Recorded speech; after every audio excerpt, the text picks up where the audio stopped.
एक गांव में मनोहर और सरला नामक पति पत्नी रहते थे। मनोहर बहुत ही अच्छा और आदरणीय आदमी था। वो मुकेश नामक एक व्यक्ति से दूध लेके अपने घर जाता था। उस दूध को उसकी पत्नी सरला उबा के ठंडा करके एक मटके में डाल के दही बनाती थी।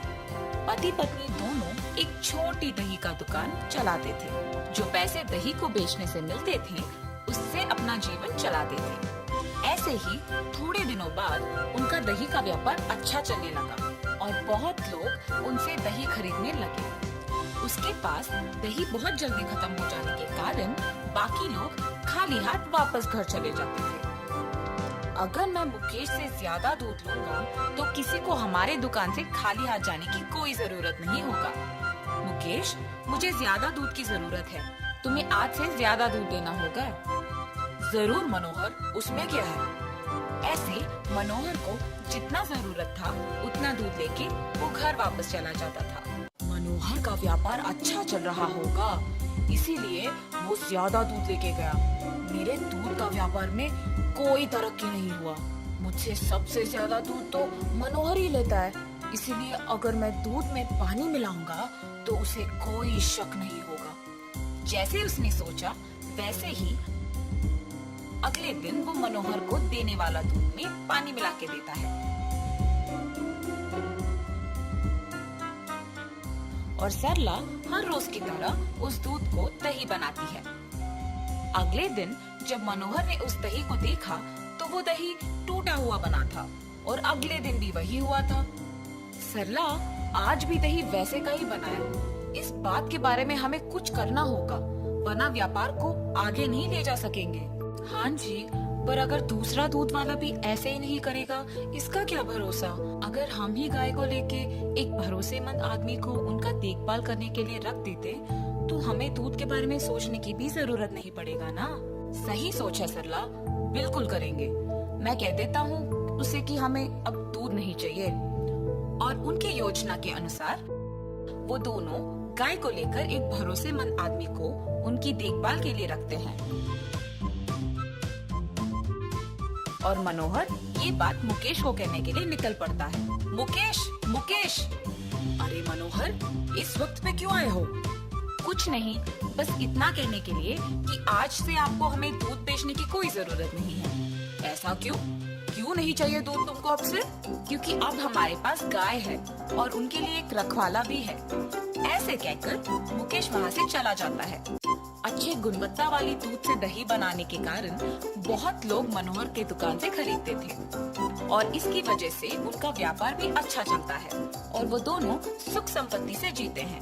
हर रोज की तरह जब मुकेश दूध देने बाहर निकलता है तो वो मनोहर के दुकान में दही के लिए लगी भीड़ देखता है। इस गांव में मनोहर का व्यापार बहुत अच्छा चल रहा है, इसीलिए मेरे पास दूध बंद करके उसको अब खुद गाय को खरीदने का साक्षाम है। उसका दुकान को ही बंद करवा दूंगा। ऐसे सोचकर वो अपने घर की फंक्शन में भजन के लिए बहुत लोगों को बुलाता है और दही के लिए मनोहर के दुकान को जाता है। मनोहर, मुझे एक मटका भर दही चाहिए। उतना दही क्यों मुकेश? मेरे घर में आज भजन है तो सबके लिए भोजन भी है। ऐसे कहकर वो दही लेके जाता है। घर जाते ही मनोहर के दिए हुए मटके का दही को दूसरी बर्तन में खाली करके मुकेश के दूध मिश्रण से बनाए हुए दही को उस मटके में डालता है।